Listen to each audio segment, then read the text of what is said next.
siguro napansin, pati ng former president, yung shock ng lahat. Bakit, sir, yan ba ang trabaho ng pulis? Na pumatay ng mga suspected criminals? Sir, yung mic nyo. Pag dumaban. Bakit Iba sila po yung pagka-express kasi kanina, so I had to clarify. Bakit Salamat, sila- SP Pro Tempore. bakit sila Salamat, Mr. makamatay? Chair. No. Hindi yan ang tanong ko. Talagang napaka hindi magandang impression po ng mga statements kanina. Kaya I appreciate the candor of Yusek Kuy at pati kanina ni General Danao. Look, ma'am, about it. may I Salamat kayo, Mr. interrupt Chair. you? I'm done, Mr. Chair. for now. Kindly. Go ahead, sir. Itong mga to, ma'am, galing ito ng mga sa Academy PMA.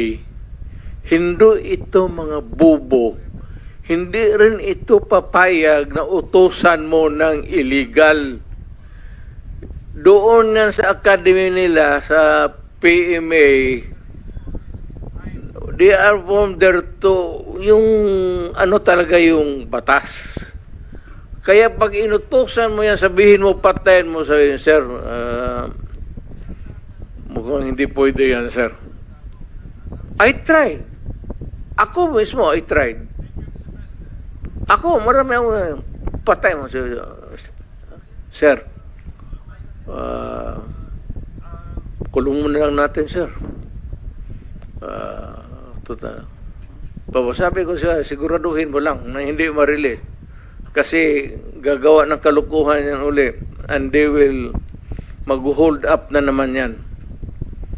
Yan ang lalo na yung mga kaso na magnakaw, tapos mag-rape, tapos magpatay, o Mr. Chair. Can we let the president complete his sentence? What were you trying to say, sir? That Yes, pagka mag-rape, magpatay, magnakaw, magpatay, and then what do we do with them? ganun na lang ang sadness ko sa trabaho ko. Thank you. Kaya hindi ko lang sinabi ko yan kasi hindi ko lang sila mautusan ng gano'n na gaya na sinabi ko, putang ina, nag-rape ng bata yan, pinatay, patayin mo. Hindi ko mautusan itong mga to. Sabi ko, karamihan sila PMA, hindi maniwala yan ang ganon. Sabi man, hindi, sir, mahirap yan. Kulungin na lang natin, sir. Walang dumaan yan sila sa... There was never a time na sinabi ko, patayin ninyo yan. Minsan yung harap-harapan sa crime scene, nakita ko yung bata, 3 years old, rape, patay, tapos nandoon yung tiyuhin. O sinabi ko, putang, patayin mo. Out of outrage. In the moment of outrage yung, putang, patayin mo. Sir, kulungin na lang natin yan, sir. Ano nangyari doon, Mr. President? Yung insidente na yun, napatay nga yung tito? Pinatay? Hindi. Hindi. Hindi. Mr. Chair. Yes, Senator Risa. Alam na alam ko po na matatalino mga taga-Philippine Military Academy. Hindi po yan ang issue.